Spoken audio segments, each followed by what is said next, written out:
Et toi, c'était comment ? Le podcast des jeunes praticiens avec la médicale.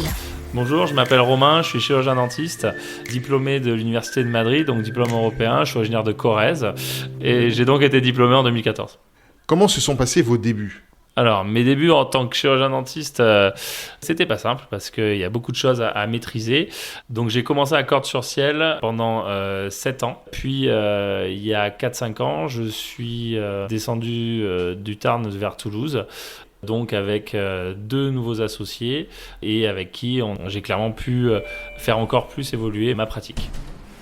Bonjour madame, vous avez rendez-vous ? Oui. Ouais, allez parfait, je vous laisse patienter dans la salle d'attente. Impeccable. Bon c'est bon, il est prêt David, j'enchaîne quand c'est bon, parce que c'est pas bon encore. D'accord ? Nickel. Alors Romain, quelle est votre journée type ici ? Donc ma journée type au cabinet, donc j'arrive aux alentours de 8h30. Mon assistante arrive un poil plus tôt. Bon, l'idée c'est que toute la partie technique, c'est donc Laetitia qui va préparer tout ce qui est poste de travail, mise en place des logiciels, de l'ordinateur informatique, etc.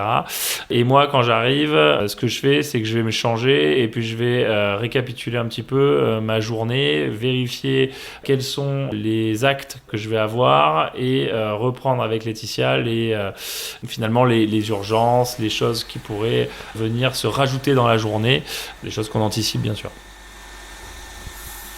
Donc la fin de journée, typiquement, on fait un petit peu un point sur ce qui s'est passé dans la journée, justement les émotions qu'on a pu avoir, qu'elles soient négatives ou positives. On essaie quand même de faire un petit récap là-dessus. C'est important de voir un peu comment s'est goupillée la journée, de voir ce qu'on peut également améliorer. Qu'est-ce qui vous plaît dans votre métier ? Alors, moi, ce qui me plaît dans le métier de chirurgien dentiste, c'est que c'est un métier qui est quand même porté sur du concret, puisqu'on va très rapidement rendre service à des patients, tant sur le plan esthétique que fonctionnel.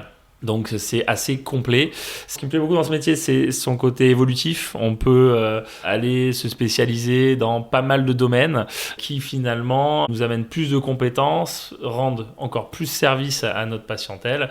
Après, il y a aussi ce côté gestion à la fois du personnel, gestion tout comme une entreprise, finalement. Aujourd'hui, un cabinet dentaire, il a besoin de pouvoir investir pour avoir les dernières technologies, investir dans des formations pour toujours être au plus juste dans nos diagnostics. Et c'est un petit peu un gros résumé de ce qui fait que j'apprécie au quotidien mon métier.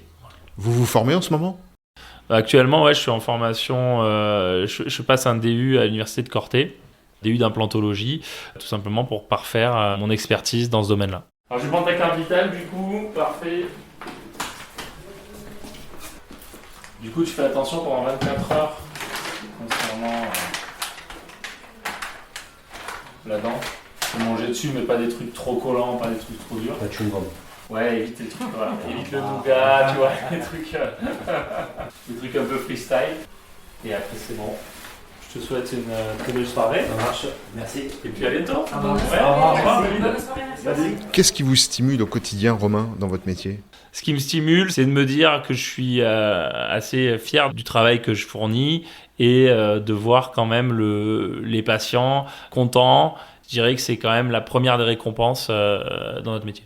Et sur le plan chef d'entreprise, Ouais. qu'est-ce qui vous stimule aussi ?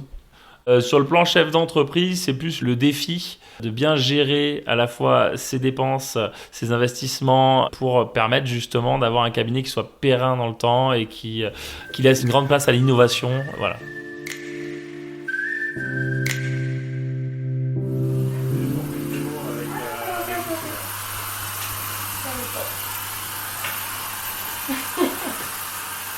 Ah oui, tu sais, elle était partie sur Internet.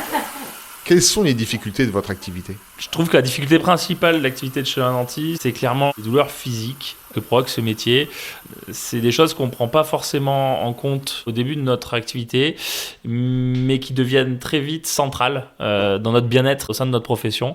Notamment bien gérer son ergonomie au travail, les positions de patients, etc. pour faire en sorte justement de limiter ces maux qui amènent vraiment de l'inconfort et des problèmes même de motivation au travail. Quelles sont les solutions que vous apportez pour contrer ce phénomène ? La seule solution pour gérer mieux les problèmes physiques, c'est de se préparer. Donc c'est à la fois des coachs sportifs, de la musculation, des formations en ergonomie et après une bonne gestion de ses agendas. Ça c'est primordial, c'est-à-dire il faut connaître ses limites et il ne faut pas penser qu'on va pouvoir toujours voir plus de monde et plus de monde. Il faut savoir dire stop quand on sent qu'on ne peut plus gérer. Et voilà, c'est humain et il faut le savoir, il faut se connaître. Allez, on est parti. Bonjour tout le monde. 5. Bonjour. Comment allez-vous? Ça va bien. Allez, très bien, on est parti. Allez, je vous laisse poser vos affaires et vous pouvez vous installer au fauteuil, comme d'habitude. Je n'avais pas vu dans le coin. Quelle importance dans votre activité d'être couvert par une RCP? Alors la RCP déjà c'est une obligation légale et puis la RCP c'est ce qui vous couvre vous en cas de problème, en cas d'un aléa thérapeutique ou d'un problème qui est fait au patient. C'est également ce qui couvre le patient puisque en cas de dommages corporels, eh ben, c'est ce qui va permettre au patient d'être indemnisé. Je donne un exemple, un dentiste enlève une mauvaise dent. Et ben derrière, le patient, il va être indemnisé tant sur le plan moral, puisqu'il aura subi un préjudice moral énorme. Donc il faudra que ce préjudice il soit finalement chiffré. Et puis il y aura également besoin d'intervention derrière pour pouvoir remettre une dent, refaire donc un implant, potentiellement des couronnes, etc. Et ben ça aussi, ça a un coût. Et ce coût, c'est justement la RCP qui va en fait le financer. Comment êtes-vous protégé de manière plus personnelle en termes de prévoyance? Alors la prévoyance, je l'ai mise en place très rapidement dans mon activité grâce à l'agence de Toulouse parce que en fait je me suis tout simplement posé la question. Moi j'aime beaucoup le foot et au foot on se blesse assez souvent quand même ce qui se passe c'est que je me suis posé la question et je lui ai posé la question que si jamais je me faisais mal à un genou par exemple, comment ça se passait pour moi en termes d'indemnité. Voilà, pour payer mon assistante, pour tout simplement me payer moi, comment ça se passait. C'est là où j'ai pris connaissance des contrats de prévoyance et de l'importance, je dirais surtout, des contrats de prévoyance parce que c'est ce qui permet, si vous voulez, de couvrir notre activité. Et surtout, ça va me permettre, moi, de me dégager psychologiquement du temps pour récupérer, en fait, et ne pas me dire qu'il faut vite que je retourne travailler pour pouvoir de nouveau subvenir à mes besoins primaires. Et ça, pour moi, c'est primordial. Et en parlant donc de ces contrats d'assurance qui sont primordiaux, on a également donc la perte d'exploitation. C'est un contrat d'assurance, en fait, qui sert à tout simplement protéger son lieu d'activité. Si par exemple mon cabinet brûle, moi je vais très bien. Moi j'ai pas un genou cassé, j'ai rien, donc ma prévoyance ne va pas me couvrir. C'est à ce moment-là que la perte d'exploitation prend tout son sens, puisque si mon cabinet brûle, c'est elle qui va prendre le relais. Et la perte d'exploitation, l'intérêt, c'est que c'est déjà un contrat qui est pas très onéreux par rapport par exemple à une prévoyance santé qui elle est potentiellement un peu plus coûteuse. Mais la perte d'exploitation, elle est primordiale dans le sens où elle va vous couvrir le temps que vous puissiez remettre en état votre lieu de travail. Romain, comment ça se passe si vous cassez du matériel, par exemple, ou si du matériel se casse? Alors ouais, là aussi, il y a un contrat que j'ai pris qui, pour moi, est également obligatoire. C'est le contrat bris de matériel. Parce que, je vous prends un exemple concret, un moteur d'implantologie, c'est du matériel qui est très onéreux, qui coûte autour de 3, 4 ou 5 000 euros. Et sur une mauvaise manipulation, on ouvre un placard un peu vite, il est mal rangé, et boum, il tombe par terre.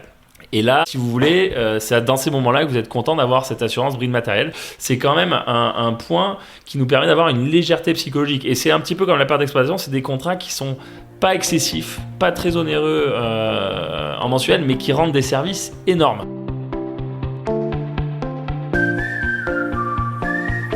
Bon, sur Castren, je vous souhaite une très belle soirée. Et puis je vous dis pas bientôt, mais c'est vrai, n'hésitez pas. Au revoir, monsieur. Au revoir. Est-ce que vous avez pensé à un plan retraite? Alors, le plan retraite, c'est quelque chose que je connaissais pas beaucoup et qui s'est amené à moi via donc mon agent d'assurance. Je trouvais ça intéressant de pouvoir mettre de côté en vue de la fin de mon activité. C'était pas très naturel chez vous d'y penser très tôt, si je comprends bien. C'est vraiment parce que l'assureur vous en parle que vous le faites?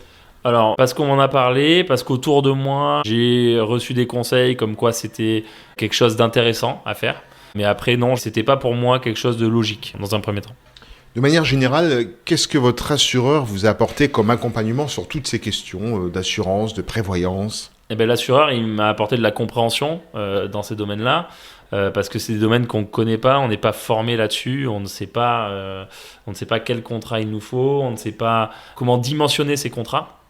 L'assureur, c'est un partenaire, au même titre que notre comptable, au même titre que notre avocat. C'est hyper important dans notre profession d'être bien entouré par un réseau de confiance.